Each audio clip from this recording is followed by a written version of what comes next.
আবারও মুখে এক রাশ হাসি নিয়ে চলে এলাম তোমাদের সামনে আড্ডা দিতে, গল্প করতে আর কিছু মনের কথা শেয়ার করতে। তো শুভ সকাল বন্ধুরা, চলে এলাম আমি মিনু কোচবিহার জেলা থেকে আমার আরেকটি নতুন ব্লগে। তোমাদের জানাই অনেক অনেক স্বাগত আর অনেক অনেক ভালোবাসা। তো দেখো, আজকে অনেক দিন পর আবারও আমি শাড়ি পরেছি, আর শাড়ি পরার পিছনে কিন্তু অনেক বড় একটা কারণ আছে। তো সেই কারণটা কি তোমাদেরকে জানাবো। তো সেই কারণটা হলো, বাড়িতে চলে এসছে গেস্ট, আর এমন গেস্ট এসছে, তো সেই গেস্টের সামনে আমি নাইটি পরে থাকতে পারবো না। সব কিছুরই তো একটা সম্মান আছে, তাই না বলো? নাইটি তো সবসময় পরে থাকি, কিন্তু কিছু কিছু গেস্ট আছে তাদের সামনে নাইটি পরাটা মানে ভালো দেখায় না। যেহেতু আমি বাড়ির বউ, বাড়ির মেয়ে হলে এক কথা ছিল, আমি যেহেতু বাড়ির বউ, তো সেই জন্য আমি নিজের সম্মানটা নিজে বজায় রাখার চেষ্টা করি। কোথায় শাড়ি পরতে হয়, কোথায় নাইটি পরতে হয়, সেখানেই আমি সেটা পরি।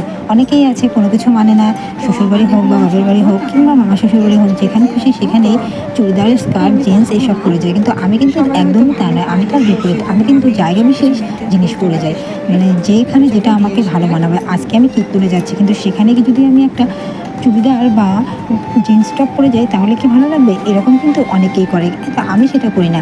আর যাই হোক, কথা বলতে বলতে অনেক কথাই বলে ফেললাম। আর এখানে দেখো, আমি সেই গেস্ট আপ্যায়নের জন্য নিয়ে এসেছি মিষ্টি।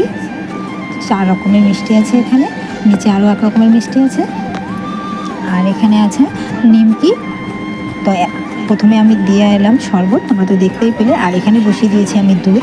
আর আমার ভয়েসটা একদমই শোনা যাচ্ছিল না, তার কারণ আমি যখন ভয়েস ওভার করে ভিডিও করি, আমার তো মাইক্রোফোন নেই। মাইক্রোফোন আছে, কিন্তু মাইক্রোফোনে আওয়াজগুলো আমার একদমই ভালো লাগে না। তার থেকে আমার নিজের ভয়েসই অনেক ভালো। তো সেই জন্য আমি মাইক্রোফোনটা ইউজ করি না। আর ক্যামেরা যখন দূরে থেকে কথা বলি, আমার কথাগুলো একদমই শোনা যায় না। সেই জন্য আমি মাইক্রোফোন না ইউজ করে কথা বলার জন্য আমার ভয়েস দিলেও সেগুলো শোনা যায় না। তারপর আবারও আমাকে ভয়েসগুলো রিপিট করতে হয়। তারপর দেখো, এদিকে আমি একে একে শরবত দিয়ে এলাম। আর প্রাকৃতিক শরবতটা কিন্তু আলাদা। জুস টুস তো আনাই যায়, কিন্তু জুসের যে স্বাদ, কিন্তু লেবুর স্বাদে সেই স্বাদটা পাবে না। আমি লেবু, নুন আর চিনি দিয়ে যে শরবতটা বানিয়ে দিই, সেটা কিন্তু একদম খাঁটি, আর খেতেও কিন্তু দারুণ টেস্টি হয়। তো সেই জন্য যে কেউ আসুক, আমি কিন্তু শরবতটা ফ্রিজে রেখে দিই বানিয়ে, তারপর আমি সেটাকে বের করে দিই। যদিও বা আমাদের ঘরে ফ্রিজ নেই। খাওয়ার পর এখানে বসিয়ে দিয়েছি আমি চা। তো চা এখন খাওয়া হবে। মিষ্টি খাওয়া হয়ে গেছে, শরবত খাওয়া হয়ে গেছে, এখন হবে চা। তো তার জন্য চাটা বসিয়ে দিয়েছি। ও বলেছিল যে লেবু চাই খাবে বা লাল চাই খাবে, কিন্তু আমি জোর করলাম যে দুধ চাই, একটু হালকা করে দুধ চা বানিয়ে দিই, সেটাই খান। তো বললো ঠিক আছে, তাহলে দুধ চাই দাও। তো সেই জন্য দুধ চাটা বানিয়ে ফেলছি, এই দুধ চাটা এখন খাবে। এই চাটা কিন্তু শুধু গেস্টই খাবে না, আমরা সবাই মিলে খাবো। এতক্ষণ ধরে তো গেস্টেরই আদর আপ্যায়ন করছিলাম, তো এখন একটু আমিও বসবো। তো সব কিছু দেওয়া হয়ে গেছে, এই চাটা নিয়ে সবাই মিলে বসে একটু আড্ডা দেবো, গল্প করব। আর গেস্টকে আমি দেখাবো না, ওনার বারণ আছে, তো সেই জন্য আমি গেস্টকে দেখাবো না। তো তোমরা দেখতে থাকো ব্লগটা, আশা করি তোমাদের ভালো লাগবে। তো চায়ের পর্ব এখন শুরু হবে, আর ওখানে শুরু হবে গল্প। আর পাশাপাশি কাকিমারাও এসছে, তো অনেক ধরনেরই গল্প হবে, যেটা সবার মধ্যে মানে বলা যাবে না। আর সব কিছু ঠিকঠাক হয়ে গেলে তখন তোমাদেরকে নিশ্চয়ই দেখাবো, নিশ্চয়ই জানাবো। কিছু কিছু থাকে না সিক্রেট ব্যাপার, কিছু মনে করো না বন্ধুরা। তো ওই সিক্রেট ব্যাপারই মনে করো, তো সেটাই দেখাবো না তোমাদেরকে। তো চাটা আগে নিয়ে নিই, ঢেলে নিয়ে তারপর চলে যাব সেই গল্পের ঘরে। গল্পের ঘরে বলতে গেস্টের ঘরে। গেস্ট চলে এসছে যখন, তার মানে হাসি ঠাট্টা, গল্প, মজা এইসবই বেশি, তাই না? তো চাটা এখন নিয়ে আমি চলে যাচ্ছি। আর আকাশটাও কিন্তু খুব ভালো ছিল। যদি বাড়িতে কোনো আত্মীয়স্বজন আসে আর তখন যদি বৃষ্টি আসে, তখন কিন্তু খুবই খারাপ লাগে।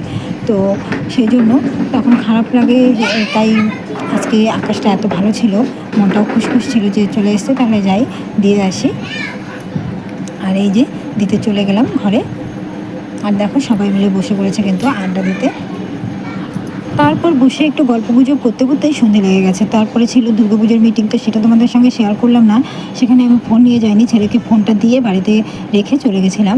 তার কারণ ওখানে অন্ধকার ছিল, অন্ধকার বলতে লাইট ছিল, কিন্তু মশা প্রচুর ছিল। ও গিয়ে কী করতো, শুধু দুষ্টামি, দৌড়াদৌড়ি। তো সেখান থেকে আমি চলে এলাম, এসে তারপর ছেলেকে একটু পড়িয়ে, এই যে দেখো, পরের দিন সকালবেলা ছেলেকে স্কুলে পাঠিয়ে দিলাম।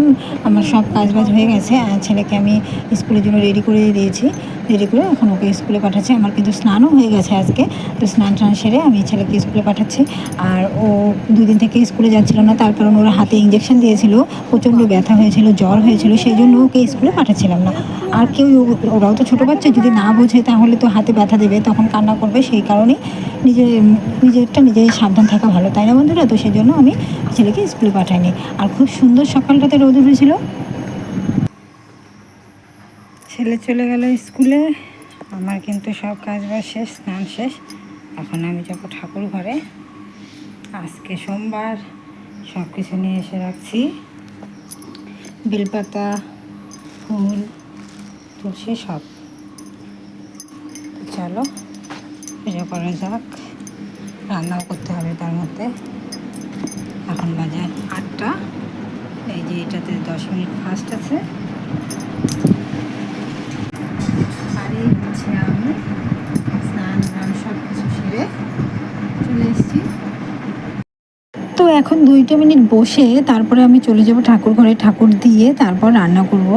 আর বরের ছিল নাইট ডিউটি, তো নাইট ডিউটি করেও সকালে এসছে। ওর কিন্তু সারা রাত ঘুম হয়নি, তো সেই জন্য সকালবেলা ভেবেছিলাম যে আমি স্কুলে নিয়ে যাব, কিন্তু তবুও বললো যে না, তুমি যেতে অনেক সময় লাগবে, আমিই নিয়ে যাই। তো সেই জন্য ওই নিয়ে গেল। আর আমার এই যে রান্না বান্না পুজো কমপ্লিট সব কিছু সেরে আমি চলে এলাম। দেখো কি নিয়ে এসেছি আজকে, নতুন জিনিস, গম। এখন তো রেশন কার্ডে আটা দেয় না, গম দেয়। তো সেই জন্য রুটি খাওয়া বন্ধ হয়ে গেছে। হঠাৎ নটার যে রুটি খাবো তারও আর ব্যবস্থা নেই। তো সেই জন্য আমার বর বলেছে যে কিছু গম নিয়ে আসি, সেগুলো তুমি ধুয়ে ভালো করে শুকিয়ে রোদ্রে দাও। তারপর কি কী যে করতে হয় আমি তো শত কিছু জানি না। তো এগুলো নাকি ঘষতে হয়, তারপর এগুলোর ছাল তুলতে হয়, আমি তো সব কিছুই জানি না। তো শাশুড়ি মাকে জিজ্ঞাসা করেছিলাম, করে ভিজিয়ে রাখছি। ভিজিয়ে রাখার পর দেখি একটু নরম নরম হয়েছে, বস্তার পিঠে ঘষলাম, ঘষে তারপর রোদ্রে দিলাম। তো সেই ভিডিওগুলো তোমাদেরকে দেখানো হয়নি। প্রথমে আমি এই যে গমগুলোকে ভালো করে ঝেড়ে নিলাম, ঝেড়ে ভিজিয়ে রাখছি। এই যে বালতিতে করে নিয়েছি, এখানে জল দিয়ে ভিজিয়ে রাখবো। এখন ভিজিয়ে রাখার 1-1.5 ঘন্টা পর সেই গমগুলোকে আমি কিন্তু আবার বস্তার পিঠে নিয়ে ভালো করে 2 হাত দিয়ে ঘষে ঘষে পরিষ্কার করেছি।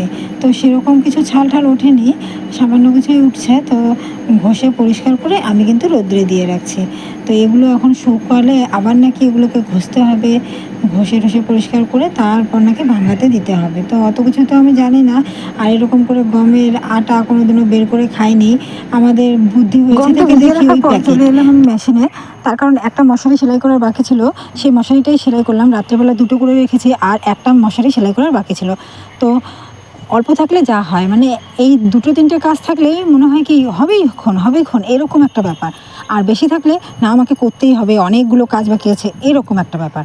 তো যাই হোক, ওই 2-3টে ছিল, তার মধ্যে 2টো করেছি আর একটা বাকি রেখেছি। সেটা নিয়ে এখন বসে পড়লাম সেলাই করতে। তো সেলাই করার পর আবারও কিন্তু আমি চলে যাব সেই গমের কাছে, তার কারণ গমগুলো ভিজিয়ে রেখেছি। যদি আকাশ খারাপ করে, বৃষ্টি চলে আসে, তাহলে তো গমগুলো নষ্ট হয়ে যাবে। তো সেই চিন্তা কিন্তু মাথায় রাখতে হবে। আর আমি কাজ করতে বসলে আমার ছেলে বড় কাজের লোক হয়ে যায়, দৌড়ে আসবে ও ওখানেই। আর যেহেতু সকাল 8টা থেকে 10টা পর্যন্ত স্কুল, তারপরে তো বাড়িতেই থাকবে মহারাজ। তখন তো মনে হয় জিনা হারাম হয়ে গেল, মানে যেখানে যাব ও সেখানেই যাবে। এই যে ওখানে গিয়ে মেশিনে গিয়ে এখন ওস্তাদি করছে, এটা চালাচ্ছে ওটা চালাচ্ছে, অনেক কিছু ওস্তাদি করছে। আর আমার কাজের 12টা বাজাচ্ছে, মানে কোনো কাজ আমি তাড়াতাড়ি করতে পারবো না, ওর জন্য সবসময় লেট হবে। এই একটা কাজে যদি ও বারবার ওখানে মেশিনে যদি কোনো সময় ভুলবশত হাতটা ঢুকে যায় ওই চাকাটার মধ্যে, তাহলে কি অবস্থা হবে একবার ভেবে দেখো তো বন্ধুরা। ওকে কিছুতেই কথা শোনাতে পারি না, যদি ফোনটা দেই তবেই ও চুপ করে থাকে, না হলে ও চুপ করে থাকে না, মানে খুচুর খাচুর করতেই থাকে। এই হচ্ছে ব্যাপার। তো যাই হোক, এখন আর কি করব, ছেলেও মানে দর্জি হতে চায়। তো আজকে যেহেতু সোমবার, তো পাশের বাড়ি যে বাচ্চাটা থাকে সেও কিন্তু চলে গেছে জল ঢালতে। কোথায় গেছে? বানেশ্বরে। তো আমাদের তো যাওয়া যাবে না, কিন্তু মেলা তো ঘোরাই যাবে, জল ঢালতে পারবো না ঠিকই, কিন্তু মেলা ঘুরতে পারবো। তো ভাবছি যে সামনের সোমবার যাব কি না, তার কারণ ওর বাবার তো ডিউটি থাকে ওখানেই, বানেশ্বরে ডিউটি থাকে। তো আমরা এখন ওর বাবার সঙ্গে যেতে পারবো না, তো আমার গেলে একাই যেতে হবে। আর আমি একা যাওয়ার সাহস পাই না, তার কারণ ছেলে দুষ্টু, কোথায় চলে যাবে না যাবে, হাত ছেড়ে দিয়ে মেলার ব্যাপার। তো সেই জন্য ভাবছি যে মা যদি যায় তাহলে মার সঙ্গে যাব। আর এইদিকে দেখো, সকাল 6টার সময় কিন্তু নাইট ডিউটি করে বাড়ি চলে এসছে, আর এখন বাজে 1:30। তো এখন আবার যাচ্ছে ডে ডিউটি করতে। মানে যখন ডিউটি পড়ে তো ডিউটির প্রচণ্ড চাপ থাকে, সকালবেলা একবার রাত্রেবেলা একবার। তো এই হচ্ছে ব্যাপার। তো এখন আবার খাওয়া দাওয়া করে যাচ্ছে ডিউটিতে, আমি কিন্তু খেতে দিয়ে দিয়েছি। তো সব কিছুই তোমাদেরকে দেখানো সম্ভব নয় বন্ধুরা। তো আমি খেতে দিয়ে ভিডিওটা এডিটিং করতে বসে পড়েছি। তো আমাকে বলছিল তোমার শুধু সারাদিন ভিডিও ভিডিও, তো তুমি তো টাকাও পাও না বা কোনো কিছুই করতে পারো না, ভিডিওতে ভিউজও হয় না সেরকম, তাও তুমি এত ভিডিও করো সারাদিন। তো আমি বললাম যে আমার ভালো লাগে সেই জন্য করি। তো অনেক সময় রাগ হয়, আবার অনেক সময় হেল্পও করে দেয়। যদি বলি যে একটু ক্যামেরাটা ধরে দাও তাহলে কিন্তু ধরেও দেয়। তো এমনি এটা মজা করে বলছিল যে তুমি অন্য কাউকে দেখাও, আমাকে ক্যামেরাতে দেখাবে না। তো যাই হোক, দেখিয়ে ফেললাম, তাতে কিছু না। তো ঠিক আছে বন্ধুরা, আজকের ভিডিওটা এই পর্যন্ত। সবাই ভালো